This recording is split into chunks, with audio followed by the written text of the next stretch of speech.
Following consultations with stakeholders, VAT on exported services will now be removed in the finance bill in the coming budget in June this year.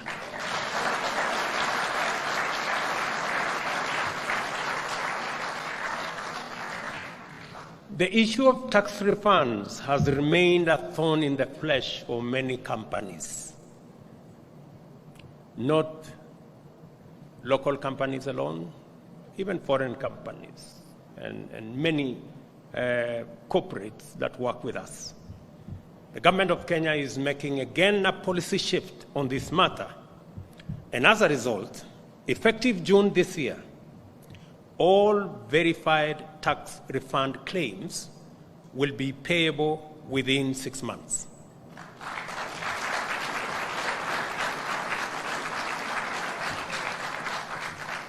I know that has been said somehow before, but let me say this additionally. If, for whatever reason, a refund is not made by the Kenya Revenue Authority within this period, the taxpayer can offset their claim against future tax liability without further application to the Kenya Revenue Authority.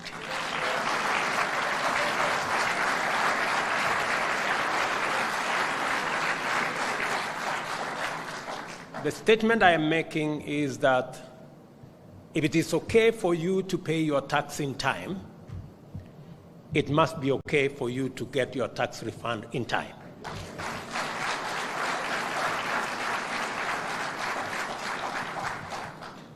And if we fail, for whatever reason, after you have paid your tax in time, I am saying, after 6 months, all verified tax refunds you can net off from what you're supposed to pay to the government of Kenya.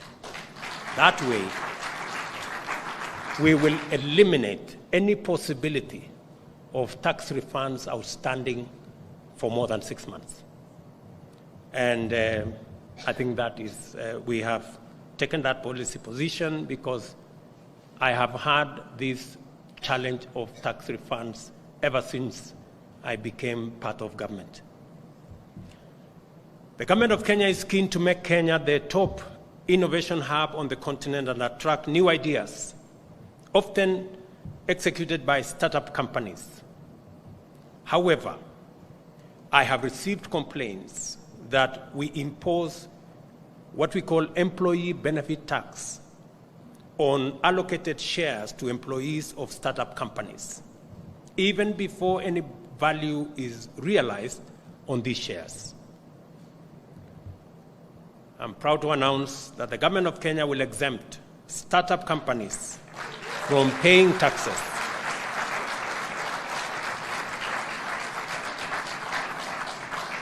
The government of Kenya will exempt startup companies from paying taxes on such unrealized gains on employee allocated shares starting July 1 this year. I know I'm speaking to many Kenyan startups. I know I'm also speaking to many startups from everywhere in the world. It's only fair that we give these startups a chance to be by not imposing unnecessary restrictions, especially when initially they are not able to pay as much for their employees. And in exchange, they want to allocate some shares. It's not fair for anybody to be asked to pay tax on shares that you have been allocated before you sell the shares. I think you can only pay tax when you sell the shares. I am committed to make Kenya one of the most attractive places to do business. As you may know, Kenya has been ranked the third most attractive place to do business in Africa by World Bank under its ease of doing business scheme. We continue to build on this success story. We are also reviewing our special economic zones and export processing zones laws to remove impediments to attracting new local and foreign investments. The raft of amendments are under stakeholder consultations, and Moses Kuria will bear me witness, and we intend to have a new set of incentives by July 1 this year. The national ICT policy requires foreign ICT entities that set up in Kenya to have a 30% domestic equity. This position is untenable and has made it impossible for large corporations to invest in Kenya. As a result, we will review this position and remove the requirement of 30% equity to facilitate greater investment in the ICT sector. And additionally, our data protection law is aligned to support robust growth in data storage.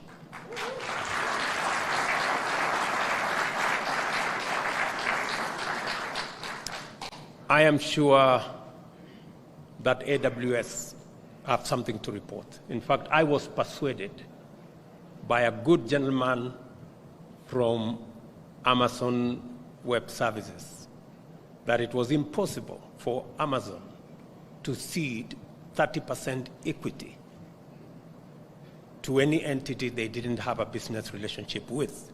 And as a result, they were holding their investment in our country.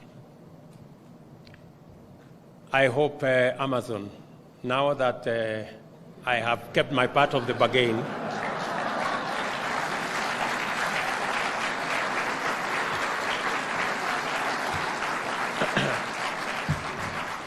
now that I have kept my part of the bargain, I hope you keep yours. And it's not just about Amazon. It's about all other ICT companies that want to invest in our country. Kenya has one of the most developed financial services sector in the continent. We are ripe for the establishment of an international financial center in Nairobi to attract global financial players. To continue to reinforce this strong position, we are working with organizations such as Financial Action Task Force to ensure Kenya fully complies with the relevant international standards on money laundering and terrorist financing activities, so as to make this international financial center a reality.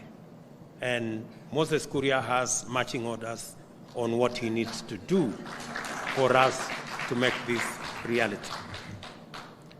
And to cement our partnership in trade and investment, the American Chamber of Commerce, the government of Kenya, and the United States have today, right in front of us here, launched a trilateral business dialogue to address and resolve the challenges of U.S. investors and businesses in Kenya. This new trilateral platform, scheduled to meet every 3 months, will serve as a key convening body to jointly tackle investment challenges and is a demonstration of the government of Kenya's commitment to hearing directly from the U.S. business community. I wish to affirm that we are determined to deliver on every single undertaking, pledge, and commitment, both to our friends and to all our citizens. I will now cover a few areas where interesting activities is taking place to highlight the opportunities and progress in Kenya. We are interested in modernizing food production to achieve food security and anchor agro-industrial manufacturing.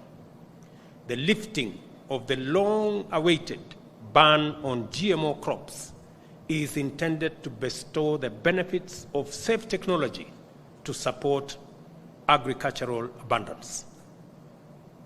The Kenya food exports to the U.S. increased by nearly 10% in 2022 to reach US $190 million. There are opportunities to leverage US-Kenya investments and collaboration to grow the agricultural sector and take full advantage of the US market. Del Monte, for example, the largest private sector employer in Kenya, has invested US $5.5 million in a new state-of-the-art fruit packaging facility as part of its diversification program. The facility has a processing capacity of 60,000 metric tons of fresh fruits and vegetables a year and has created 280 jobs already. Del Monte's plan is to source pineapples, avocados, mangoes, French beans from local growers in Murang'a, Kiambu, Machakos, and other counties, engaging about 2,000 farmers. I am delighted to share that Kentegra, that was already mentioned by Moses, a US-Kenya company at the forefront of restoring our country's position as the leading producer of organic pyrethrum insecticides, is building a new pyrethrum refinery in Nakuru. With support from the US government, this refinery will benefit about 90,000 farmers in 5 counties. I had the privilege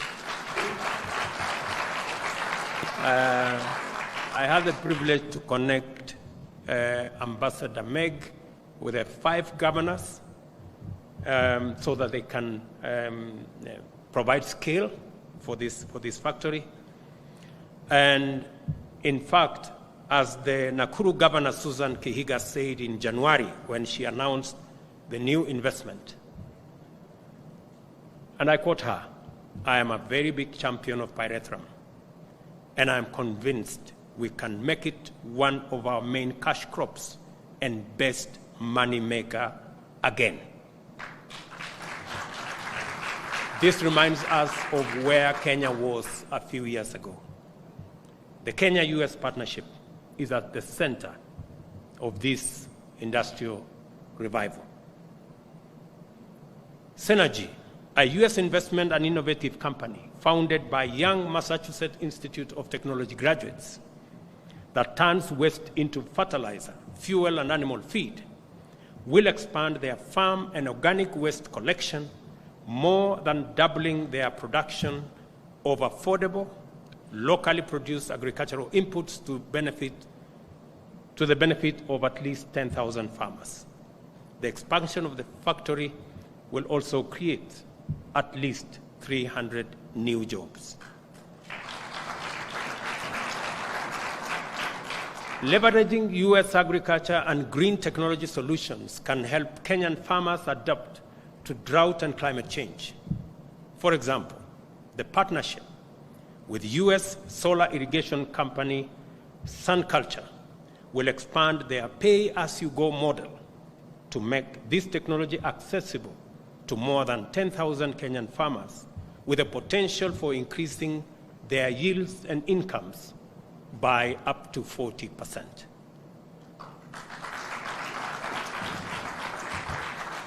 Hello Tractor, a company the First Lady of the United States, Dr. Jill Biden, visited when she was in Kenya last month, is an ag-tech company that connects tractor owners and smallholder farmers through its tractor sharing application. With John Deere, they are scaling up operations throughout Kenya, combining Hello Tractor's ability to unlock the last mile of digital agriculture with John Deere's sector know-how and investment creates significant opportunities to add additional services to smallholder farmers, such as climate-smart agriculture, operator training, and agronomist services. iProcure, the largest agricultural supply chain platform in rural Africa, will scale up its distribution model to reach an additional 1 million smallholder farmers in Kenya with affordable agricultural inputs. I was amazed when I came across this great investment in Western Kenya and what they are doing. I am also excited about the US company Victory Farms.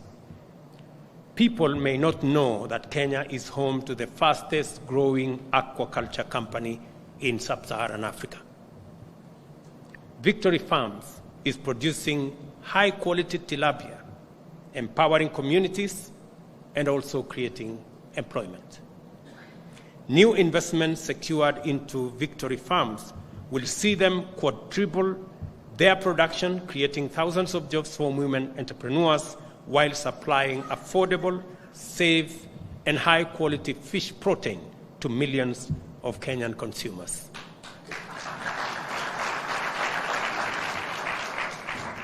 And of course, the big story, the apparel sector, is soaring and primed for even more growth.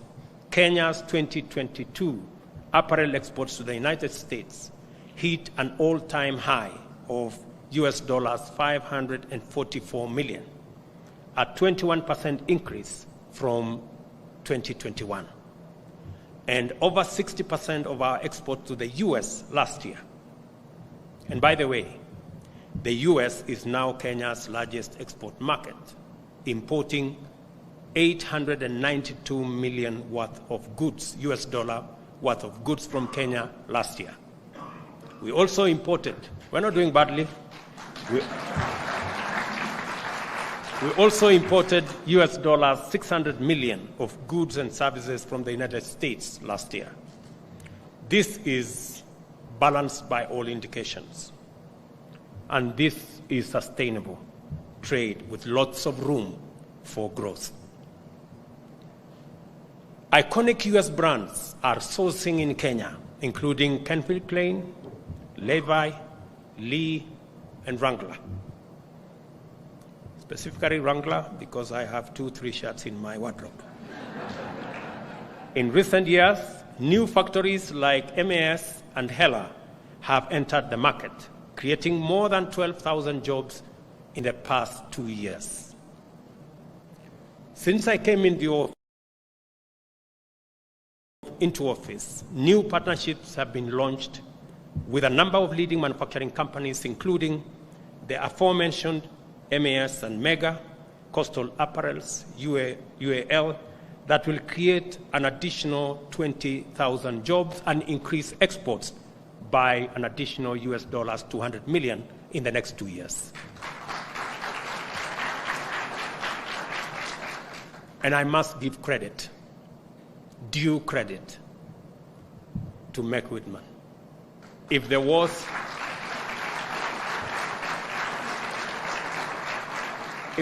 a possibility for one ambassador to represent 2 countries, Meg Whitman would be one of them.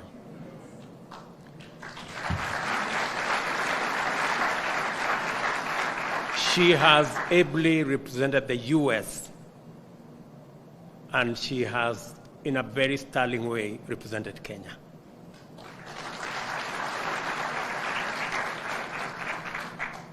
We are also working with Best Corporation on a new apparel manufacturing facility in Kenya to be launched mid this year, with plans to hire another 2,400 new employees. Kohinoor Elastics, the first elastic manufacturing investment in Kenya in a long time, will be launched this year. Additionally, US company NextGen will build a state-of-the-art apparel label and packaging facility that has already broken ground and will be operational by September.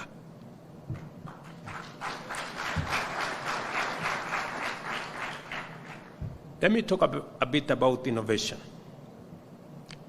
From the Silicon Savannah to the green energy sector, many innovative companies are already calling Kenya home. Like agriculture and apparel, there is huge growth potential in this priority sector. Kenya is a global leader in clean energy solutions. US companies are big investors in Kenya and East Africa's off-grid sector, with more than 40% market share. These companies are providing millions of people with access to life-changing benefits of power in rural Kenya. In the past year, these companies have provided more than 860,000 Kenyans with access to off-grid connections and worked with industry leaders to raise more than $120 million for the development of the sector. U.S. company Delight alone will support at least an additional 600,000 households to access clean energy solutions.